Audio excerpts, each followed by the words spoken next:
Assalamualaikum warahmatullahi wabarakatuh. Selamat berjumpa di Realita TV di acara Sarita Sarinya Berita.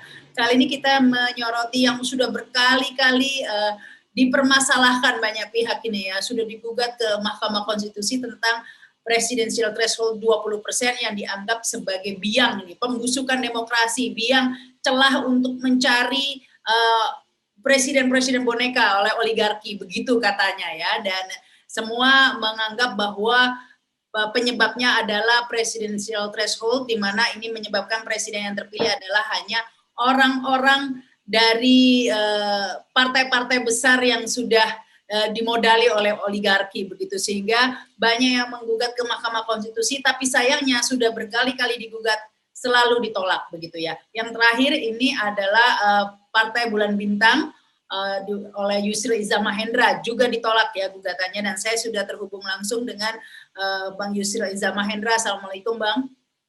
Salam, apa kabar? Ya, ini gimana Bang, sudah ditolak juga sebagai pakar hukum tata negara, ternyata gugatannya ditolak ini Bang. Apa alasannya, alasan hukumnya kurang tepat atau bagaimana sih Bang alasannya ditolak?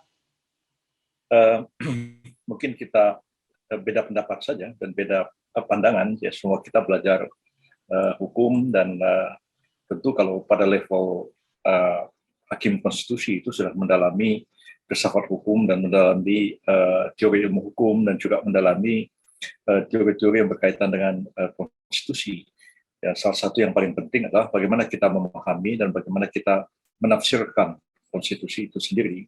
Nah, kalau kita berangkat dari tata cara penafsiran yang berbeda, maka tentu hasilnya akan berbeda. Dan saya kira disitulah letak perbedaan saya dengan hakim-hakim Mahkamah Konstitusi, karena memang saya menggunakan satu cara penafsiran tertentu, tapi mereka menggunakan cara penafsiran yang lain, dan kemudian terjadilah perbedaan pendapat ya dalam hal ini, karena dia Mahkamah Konstitusi yang memberikan pendapat akhir tentang sesuatu persoalan hukum, dan pendapatnya itu adalah final, maka putusan Mahkamah Konstitusi dan otomatis menolak permohonan yang kami ajukan, baik permohonan tahun 2014 maupun permohonan yang diajukan beberapa waktu yang lalu dan diputus beberapa hari yang lalu pula oleh Mahkamah Konstitusi.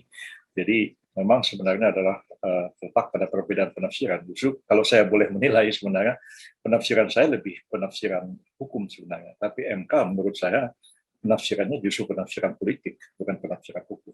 Itu pendapat saya. Tapi yang dipermasalahkan sebenarnya kan masalah hukumnya ya, bukan masalah politiknya. Ya, Mahkamah Konstitusi harusnya mengurusi konstitusi atau hukumnya ya Bang ya, bukan politik. Mestinya begitu. Oleh karena Mahkamah Konstitusi itu kan harus menggunakan argumentasi hukum, tidak argumentasi yang lain sebenarnya. Walaupun ya Mahkamah Konstitusi mengklaim sebagai penjaga konstitusi, sebagai penjaga demokrasi, tapi tidak terlepas daripada bagaimana kita menafsirkan dan memahami konstitusi itu sendiri. Tapi argumentasinya kan begini, saya kembali flashback ke tahun 2014 ya. Ketika tahun 2014 itu saya pada tahun 2014 itu pertama kali Partai Bulan Bintang mengajukan uji terhadap pasal 222 dari Undang-Undang Pemilu khusus terkait dengan pemilihan presiden yang harus ada threshold 20% itu.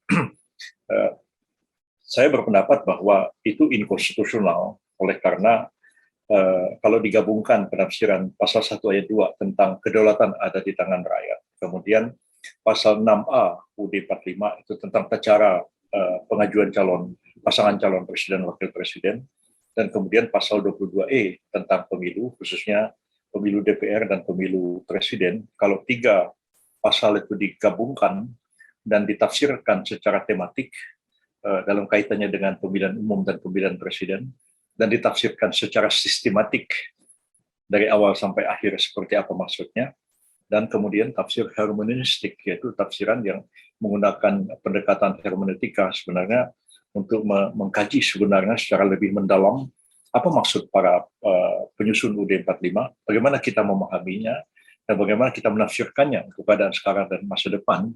Nah, cara berpikir saya itu ditolak oleh Mahkamah Konstitusi. Mahkamah Konstitusi kan dua alasan yang mengatakan bahwa pertama adalah bahwa presidential threshold itu konstitusional menurut MK. Yang kedua, berapa besarnya persentase dari threshold itu adalah open legal policy. Kemudian MK berdalih bahwa dengan 2 poin. Pertama adalah bahwa threshold itu dimaksudkan untuk menjaga, memperkuat sistem presidensial. Dan yang kedua, ada amanat penyederhanaan partai politik. Dan saya menganggap dua argumen ini bukan argumentasi hukum, itu argumentasi politik. Karena konstitusi itulah memberikan satu jaminan, satu pengaturan untuk memperkuat sistem presidensial itu sendiri dengan check and balances dan sebagainya. Presiden tidak mudah dijatuhkan, melainkan melalui satu proses impeachment dan akhirnya dibawa ke MK dan sebagainya. Kita sudah paham tentang soal itu. Yang kedua, klaim amanat penyederhanaan partai politik yang menurut saya tidak ada amanat konstitusi memerintahkan kepada MK dan siapapun untuk menyederhanakan partai politik. Justru reformasi itu mendorong demokrasi dan mendorong kebebasan. Orang mau bikin partai politik, bikin aja, nggak ada yang menghalangi. Itu adalah demokrasi dan itulah jaminan konstitusional.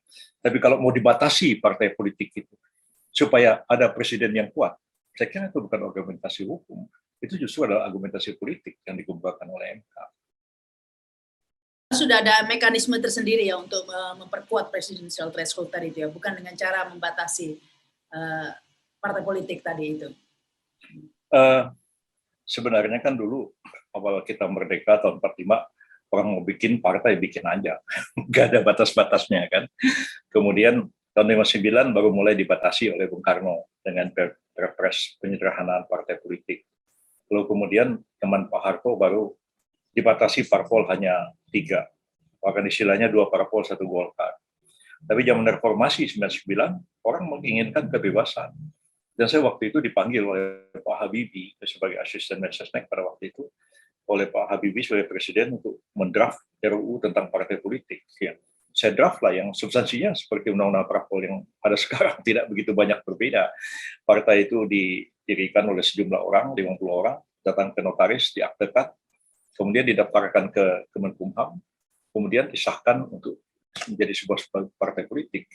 Nah itu sampai sekarang nggak berubah. Jadi siapa aja boleh aja ya mendirikan partai politik. Ya semangatnya semangat kebebasan. Tapi kok MK ujuk-ujuk amanat penyederhanaan partai politik. Nah saya sendiri dalam salah satu sidang MK, saya pernah bertanya kepada para hakim, para yang mulia, tolong tunjukkan kepada saya, mana pasal UUD 45 yang mengamanatkan kepada para yang mulia untuk menyederhanakan partai politik. Tidak seorang pun hakim MK yang menjawab. Dan itu saya kemukakan dalam sidang MK. Ya. Nah, ini tapi nyatanya sekarang dengan PT 20% ini yang ada hanya beberapa calon penyederhanaan partai politik karena harus berkoalisi seperti itu. Kalau menurut Bang Yusril ini harusnya PT-nya dikurangi bukan 20 menjadi 7 atau angka-angka lain atau 0% begitu atau menurut saya sih 0%. Ya. Jadi dan itu sejalan dengan konstitusi, bukan sejalan dengan pendapat saya. Coba kalau kita lihat pasal 6A itu, pasangan calon presiden dan wakil presiden diusulkan oleh partai politik peserta pemilihan umum sebelum pemilihan umum dilaksanakan. Kedua, pasal 22E mengatakan bahwa pemilihan umum diadakan 5 tahun sekali. Pemilihan umum itu dilaksanakan untuk memilih DPR dan DPD, presiden dan wakil presiden, dan DPRD. Jadi jelas kalau kita di situ, kapan diusulkan pasangan calon presiden itu, siapa yang boleh mengajukan? Kan nggak boleh sembarangan partai boleh mengajukan pasangan calon presiden. Hanya partai peserta pemilu yang boleh mengusulkan pasangan calon presiden. Nah, kalau dia bukan peserta pemilu, dia nggak boleh. Itu amanat konstitusi. Nah, nggak boleh juga ada calon independen, nggak boleh juga LSM mengajukan calon. Nggak. Kapan partai itu menjadi peserta pemilu? Itu setelah diumumkan oleh KPU. Sekarang ini ada hampir 300 partai politik. Tapi kita ingat pemilu terakhir 3 tahun yang lalu, itu hanya diikuti oleh 14 partai politik pada tingkat nasional. Partainya 300. Tapi yang boleh mencalonkan pasangan calon presiden itu hanya 14 partai. partai politik peserta pemilu. Kapan dia mencalonkan pasangan calon presiden itu? Sebelum pemilu dilaksanakan. Nah, kalau pemilu belum dilaksanakan, maksudnya pemilu apa? Nah, kita lihat pasal 22E. Pasal 22E mengatakan pemilu diadakan 5 tahun sekali. Pemilu itu untuk memilih DPR, DPD, DPRD, dan presiden wakil presiden. Itu dikatakan pemilu untuk memilih anggota DPR dan DPRD, pesertanya adalah partai politik. Jadi sebelum pemilu yang mana? Sebelum pemilu yang pesertanya partai politik. Nah, artinya sebelum pemilu DPR. Kalau sebelum pemilu DPR, threshold tidak ada. Bagaimana kita mau bicara threshold? Baru mau pemilu, ini partai si A, B, C, D sampai 14 partai, Anda sah ikut pemilu. Sejak itu dia berhak untuk mencalonkan pasangan calon presiden. Perlu ada threshold. Threshold bagaimana orang pemilunya belum dilaksanakan? Kan dikatakan pasangan calon presiden diusulkan oleh partai politik peserta pemilu sebelum pemilu dilaksanakan. Sekarang oleh MK diputar balik. Pemilu yang mana? Pemilu presiden, katanya. Saya bilang, itulah yang saya katakan, argumentasi saya 100% argumentasi hukum. MK tafsirannya politik. Nah, kalau amanat konstitusi seperti yang disampaikan oleh Bang Yusril tadi, lantas equity 20% ini dasar hukumnya apa?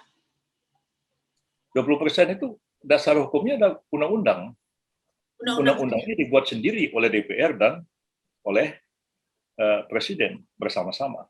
Dan mereka sahkan mulai tahun 2014, seterusnya 2019, nanti 2024. Dan semua partai-partai politik yang ada di DPR, masuk PKS, setuju 20% itu. Baru sekarang PKS tidak setuju. PKS tiba-tiba mau mengajukan permohonan ke Mahkamah Konstitusi. Tapi coba kita buka semua file. Tahun 2017 ada statement dari statement dari Hidayat Nur Wahid bahwa PKS ya setuju dan mendukung 20%. Sekarang mereka tidak setuju, yaitu tanya PKS lah, saya jawab. Ya, jadi PBB tidak dalam posisi ya ikut membahas undang-undang yang melahirkan PT 20% itu.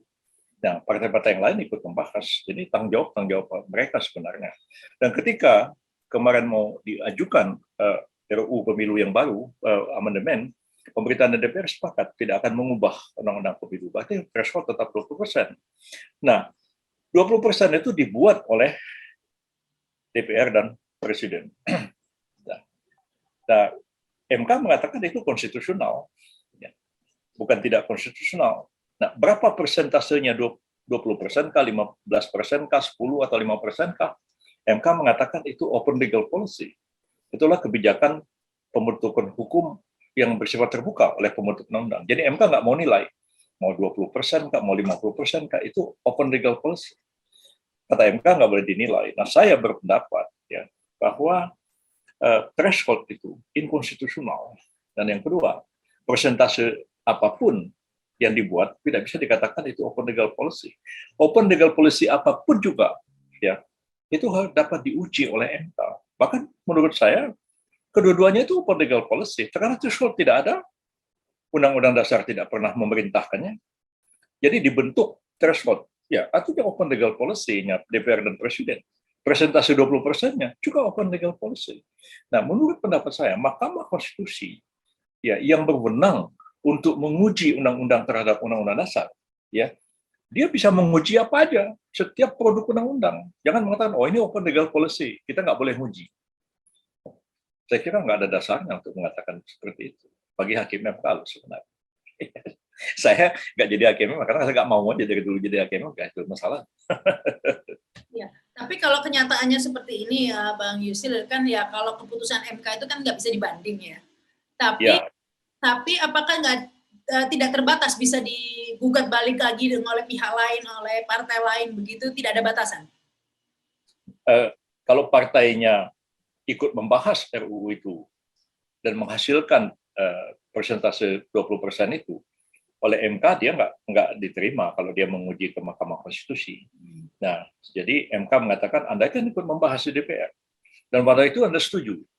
Nah, kalau sekarang Anda ngajukan ke MK kan aneh. Nah, kalaupun mereka tidak setuju, MK mengatakan ya jangan Anda kalah secara politik di DPR, terus Anda bawa ke MK untuk diputuskan oleh MK, nggak fair dong. Nah, makanya MK menyatakan PBB punya legal standing karena PBB tidak ikut membahas RUU tentang threshold 20% itu. Nah, PKS kita lihat nanti apakah MK terima atau tidak. Karena PKS ikut membahas tahun 2014 itu. Karena sebelumnya ada pihak-pihak lain juga yang mengajukan seperti Lanyala begitu ya. Ada Ferry Yuliantono segala macam ya, yang ada pihak-pihak banyak aktivis juga yang mengajukan.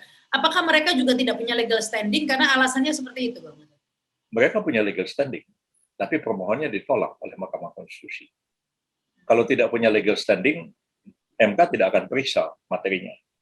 Ya, sudah dinyatakan gugatannya permohonannya tidak dapat diterima. Jadi seperti yang terakhir ini, PBB kan bersama-sama dengan para anggota DPD mengajukan permohonan. Nah, karena ada dua pihak pemohonnya, MK menyatakan permohonan yang diajukan oleh anggota DPD itu tidak punya legal standing. Permohonan yang diajukan oleh MK, oleh PBB punya legal standing. Nah, karena dia tidak punya legal standing, maka putusannya NO, jadi tidak dapat diterima. Need conflict per clause, jadi tidak bisa on conflict, jadi tidak bisa diterima. Yang kedua, putusannya itu MK, PBB punya legal standing, tapi permohonannya ditolak seluruhnya. Seperti itu.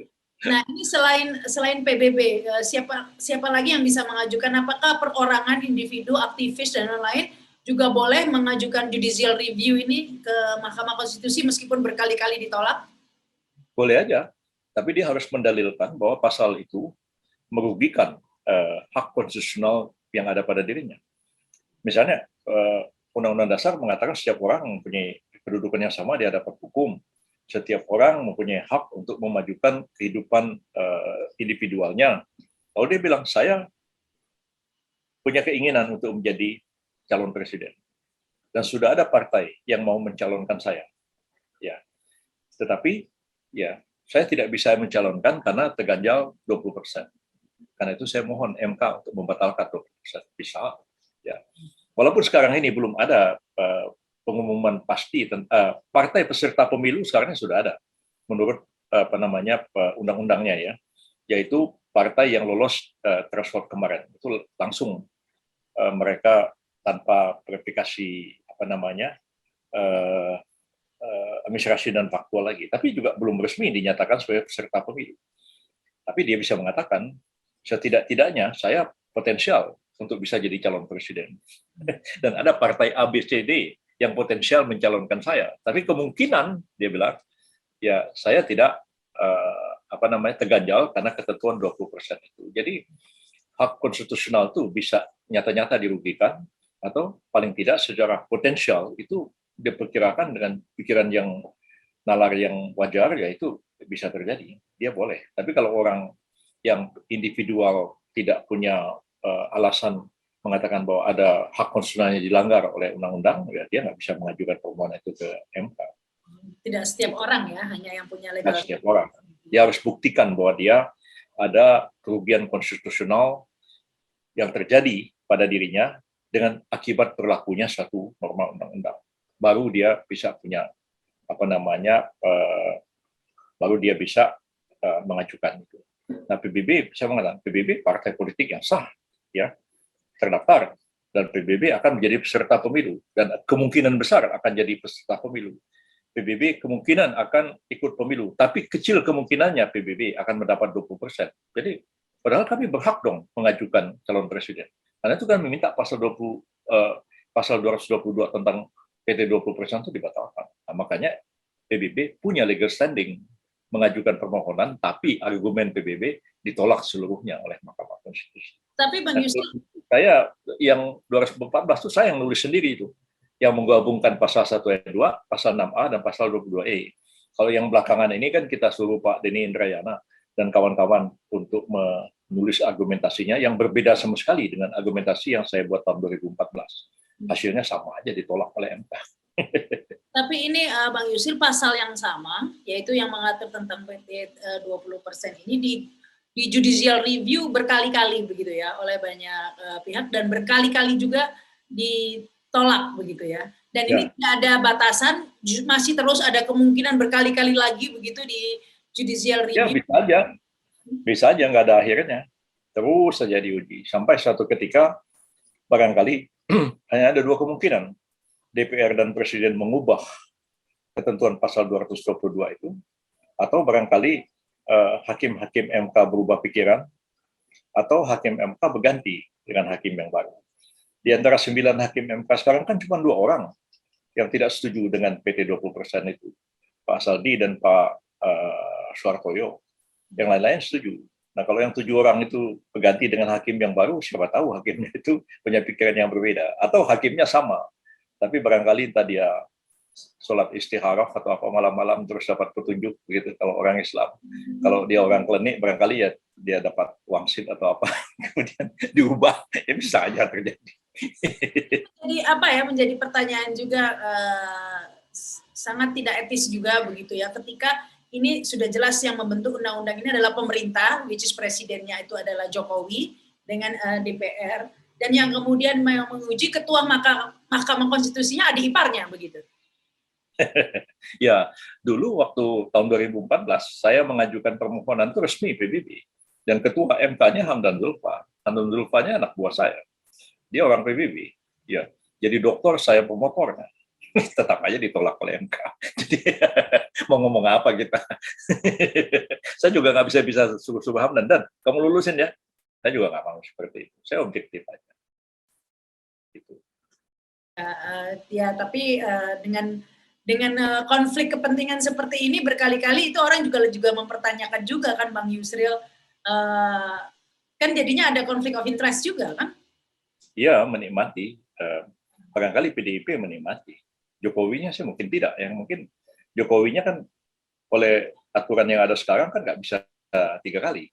Artinya Jokowi kan nggak bisa maju lagi calon presiden. Tapi bisa aja orang lain yang dicalonkan oleh PDIP, entah siapa aja, entah kadernya sendiri atau orang luar, ya terserah PDIP, bisa aja dicalonkan sebagai calon presiden, dan PDIP berdasarkan threshold yang kemarin bisa mencalonkan sendiri tanpa partai lain. Karena threshold 20%-nya itu bukan threshold pemilu yang akan datang, threshold pemilu tahun 2019, dan PDIP sudah punya. Nah, itu yang aneh juga ya, bagaimana pilihan orang 5 tahun yang lalu pada pemilu yang lalu digunakan untuk menentukan pilihan ke depan. Kan itu amanah yang diberikan untuk 5 tahun, tapi akhirnya jadi berlaku 10 tahun jadinya kan untuk 5 tahun. Ya, itu sudah pernah ada yang berdalil seperti itu di MK. Mengatakan kenapa pemilu itu diadakan 5 tahun sekali, kan karena mungkin yang milih 5 tahun sebelumnya itu sudah pada meninggal, kemudian muncul generasi baru yang sebelumnya tidak milih, sekarang milih, mestinya pemikirannya mereka berubah dong, maka kenapa harus pakai threshold yang 5 tahun yang lalu? Tapi jawab MK apa? Kan mereka udah tahu bahwa nyoblos sekarang ini akan dipakai 5 tahun yang akan datang. Itu jawabnya MK. Jadi menurut Anda sendiri yang bukan orang hukum, jawaban MK itu jawaban hukum atau jawaban politik? Jadi harus diberitahu mungkin ya, disosialisasikan, hati-hati ini 5 tahun nyoblosnya tapi dampaknya 10 tahun. Ya, kan Anda tahu katanya, nyoblos sekarang ini akibatnya 5 tahun yang akan datang, jadi sah aja kata MK. Begitu. 10 tahun, bukan 5 tahun. Ya. 5 tahun yang dipilih, dan kemudian untuk 5 tahun ke depan. Ya, 5 tahun yang akan datang. Ya, itu kan sekarang PDIP kan sudah tenang-tenang nih. Ya, PDIP kan tidak perlu nunggu pemilu. Andai kata misalnya PDIP itu pemilu nanti tahun 2024 ini suaranya cuma tinggal 10% misalnya, enggak apa-apa. PDIP udah bisa tetap menjajukan calon presiden berdasarkan threshold 5 tahun yang lalu. Nah, kalau dipakai di situ aja, kita pakai argumentasi politik ya. Kalau dia pakai 5 tahun yang lalu, PDIP dapat 20% pemilu 2019. Sekarang dia bisa mengajukan calon presiden tahun 2024 20%. Tapi tahun 2024 itu pemilu, PDIP total suaranya turun tinggal 5% misalnya.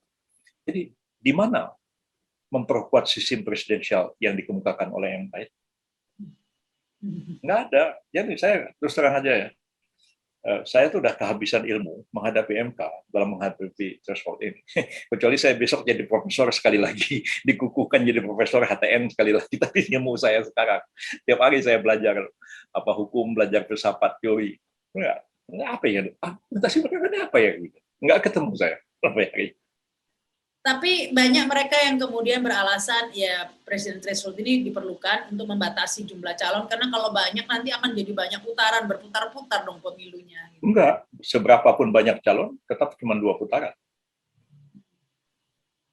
UUD 45 sudah mengatakan begitu.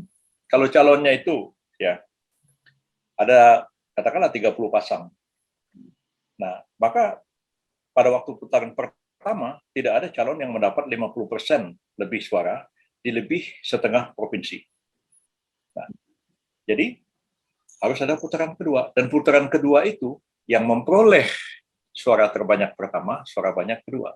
Dan ketika itu yang berlaku suara terbanyak tidak lagi berlaku sebaran provinsi di mana dia menang berapa persen. Mau 10, mau 20, 3 calon dengan 30 calon sama aja. Makanya saya bilang, kenapa sih takut betul? Ya. Kita lihat misalnya juga di Pilkada Makassar itu pernah ada calonnya lebih 10 calon wali kota. Tetap aja yang kemudian hanya putaran yang kedua. Jadi nggak ada kekhawatiran apapun. Kita lihat misalnya pemilu presiden tahun 2004 ya. Pemilu 2004 itu sudah pakai threshold tuh. Ya. Thresholdnya berapa? Cuman 1% kalau nggak salah. Begitulah. 3% apa begitu, saya udah lupa. Nah, pada waktu itu calonnya kan banyak. Ya. Ya, Bu Mega calon sama Hasyim Muzadi. Ya kan? SBY calon sama Yusuf Kala. Nah, Amin Rais calon sama siapa lagi? Hamzah Has calon sama siapa? Banyak calonnya. Tapi akhirnya kan hanya putaran kedua antara Bu Mega lawan SBY. Yang dikalahkan, yang menang adalah Pak SBY lawan Bu Mega pada waktu itu. Jadi, kenapa sih mesti ada kekhawatiran 20%? Kalau 20% itu dibilang supaya memperkuat, supaya DPR itu ya akan mendukung presiden. Kalau cuma 20% itu apa? Ya, 80%-nya tidak mendukung presiden. Ya percuma juga. Kalau MK benar-benar mau memperkuat sistem presidensial, pencalonan itu harus 50%. Begitu 50%, tidak ada satu partai pun yang sekarang ini bisa mencalonkan calon pasangan presiden. Lalu kemudian, ya kalau ada, ya berarti hanya akan ada 2 pasangan atau hanya ada calon tunggal. Kalau mau benar-benaran, begitu. Itu akan kuat, karena udah setengah. Nah, tinggal 1 orang lagi dicomot, ya udah 51%. Tapi kalau hanya kurang daripada itu, untuk apa? Dan formasi kekuatan politik ini, kalau saya bicara real politiknya ya, Pak Jokowi kan sudah didukung 20% lebih kemarin, terpilih sebagai pasangan presiden Pak Ma'ruf, ya kan? Lalu kemudian apa yang terjadi? Prabowo Sandinya yang melawan Jokowi malah bergabung, itu satu. Tapi kok masih perlu juga Pak Jokowi menarik PAN supaya menjadi pendukung presiden. Lalu Pak Zulhas masuk jadi menteri. Jadi kalau kita pakai teori 20% untuk membuat sistem presidensial, untuk apa lagi sebenarnya PAN itu ditarik ke kabinet? Kan sudah lebih dari 20%. Tapi 20% itu bisa berbuat apa? Saya nggak melihat ada alasan apapun yang dikemukakan oleh MK. Teori mereka bahwa 20% itu akan memperkuat sistem presidensial, saya nggak ketemu di mana dasar kekuatan argumentasinya. Dan kita lihat realitas politik juga tidak menunjukkan hal seperti itu. Karena dimanapun ya, partai politik yang menang pemilu, itu tidak selalu orang yang dia calonkan terpilih sebagai presiden atau kepala daerah. Ya. Di Jakarta itu PKS menang pemilu, calon PKS kalah jadi gubernur DKI. PDIP menang, calon PDIP kalah juga. Jadi enggak selalu begitu. Di kampung saya yang menang pemilu PBB, tapi calon bupati yang terpilih Ahok.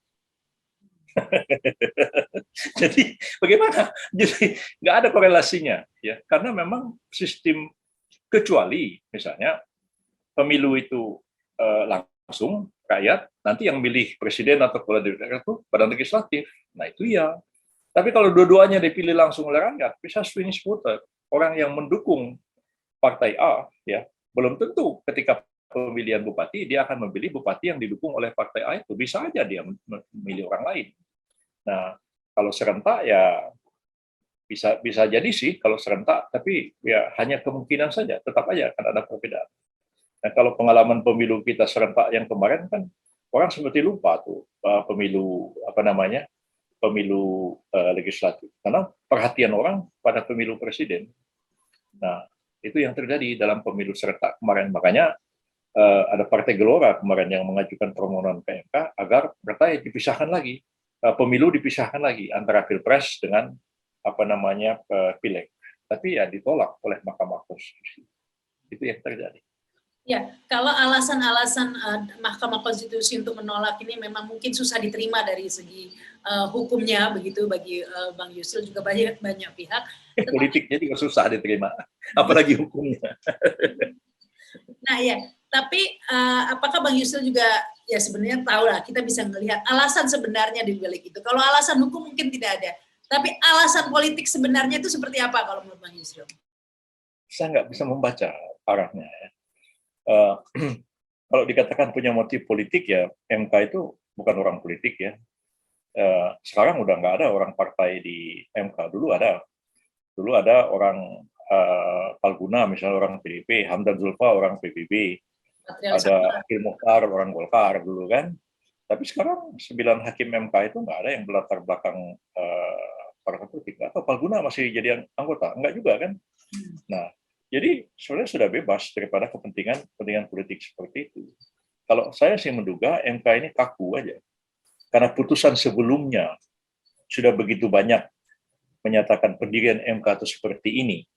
Bahwa PT itu konstitusional, angkanya berapa open legal policy, bahwa ini untuk memperkuat sistem presidensial, dan ini untuk menyederhanakan partai politik. Ya, MK nggak mau berubah dari pendapatnya itu.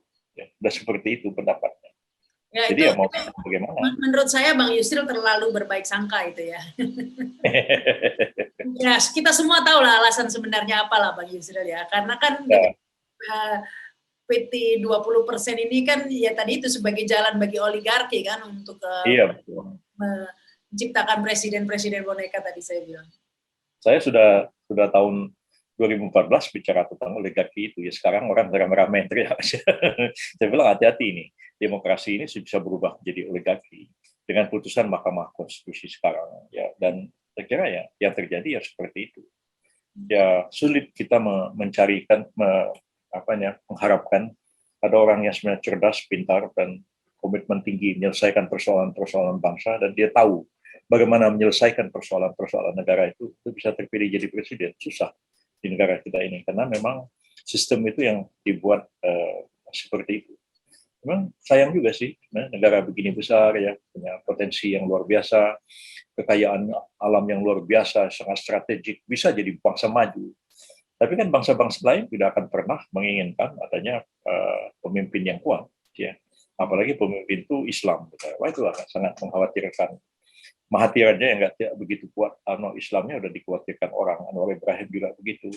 Jadi akan selalu ada keadaan seperti itu, dan kita terlena dengan demokrasi karikatur yang ada sekarang ini, dan akhirnya yang kalau 20% ya praktis ya akan ada satu partai status quo, dan kemudian akan melahirkan pemimpin yang oligarkis seperti sekarang.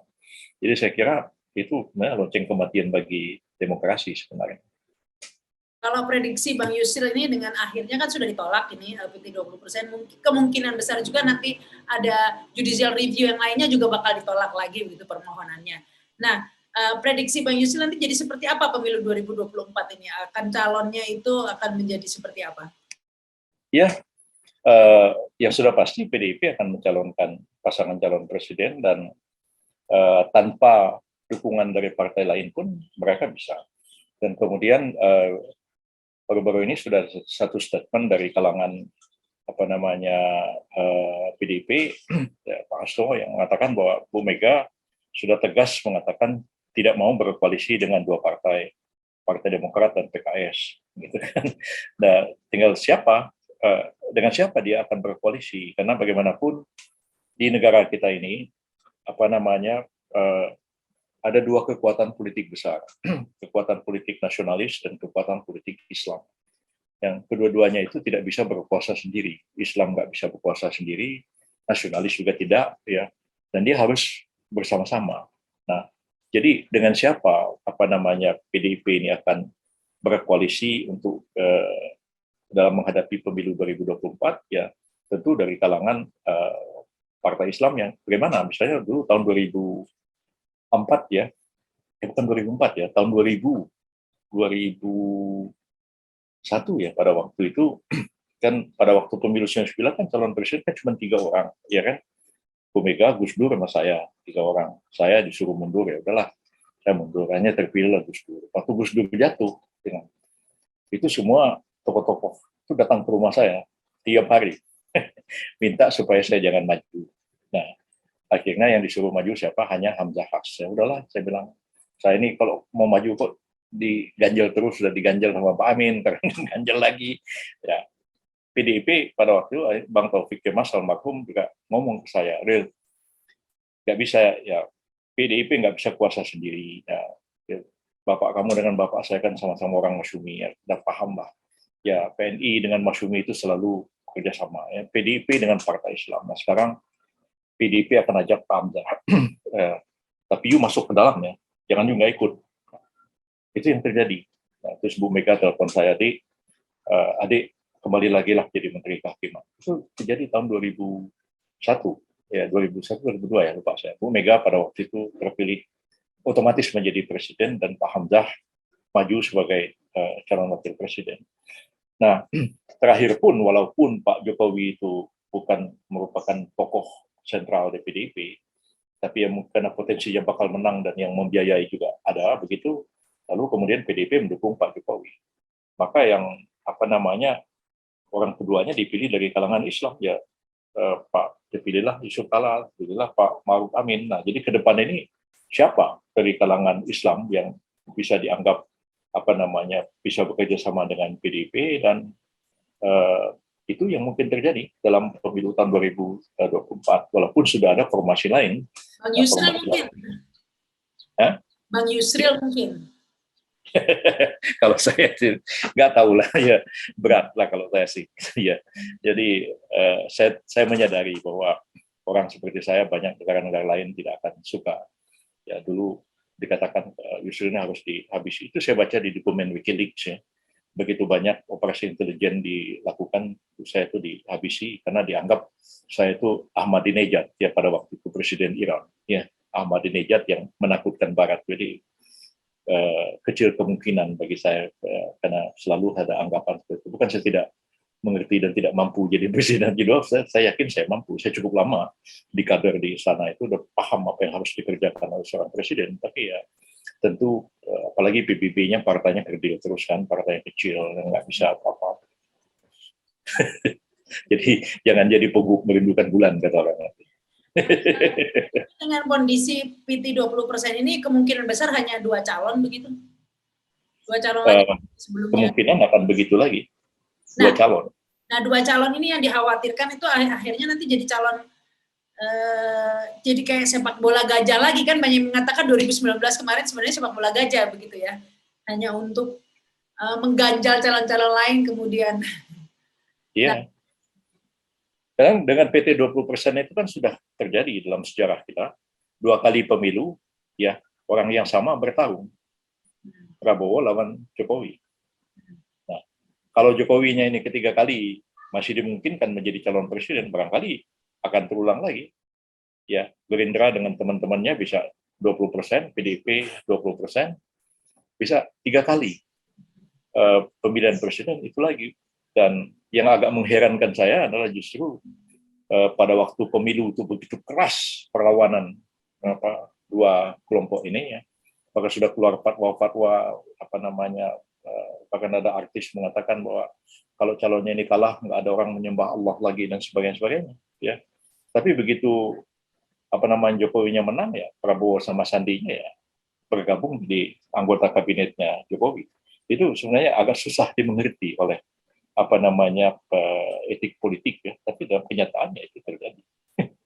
Tapi permainan semacam itu dimungkinkan begitu ya, sehingga sebenarnya hanya ada 1 calon sebenarnya dalam pemilu itu, karena hanya ada 2 calon, yang kedua ini bisa dibentuk sehingga menghalangi calon-calon lain untuk yang benar-benar potensial untuk maju. Itu kan bahayanya. Iya, sebenarnya sih kalau misalnya PBB bisa mencalonkan, saya maju. Itu dari dulu kita bilang, dari 2014 kita udah bilang. Tapi sayangnya kita diganjal, nggak bisa, ya udah. Seperti itulah. Terus, kalau sudah seperti ini, upaya terakhirnya apa, Bang Yusril, kalau sudah dari secara mekanisme hukum sudah mentok ya, sudah memang kita pasrah nih ya. Saya teringat begini, dulu di Malaysia pernah kejadian peristiwa begini, ada masalah air ya. Jadi air di Kuala Lumpur itu tergantung dari suplai air dari Kelantan. Kelantan itu diperintah oleh Nik Aziz, partai PAS yang oposisi. Di pusat itu Mahathir, Menteri Keuangannya Anwar Ibrahim. Nah, PAS itu nggak mau kirim air, kecuali dinaikin harganya. Ribut terus, nggak dikabulkan. Akhirnya kata Nik Aziz, saya serukan kepada rakyat Kelantan untuk melakukan sholat hajat pada malam ini. Ya, mohon kepada Allah agar melunakkan hati Anwar Ibrahim. Kalau kita sudah sholat hajat semua, Anwar Ibrahim masih begitu pendiriannya, hanya ada dua kemungkinan. Allah SWT menolak sholat hajatnya orang Kelantan, atau Anwar Ibrahim hatinya sudah fasik. Jadi, silakan aja kalau ada yang bilang. Sekarang kita sudah uji ke MK 28 kali, nggak ada yang lewat.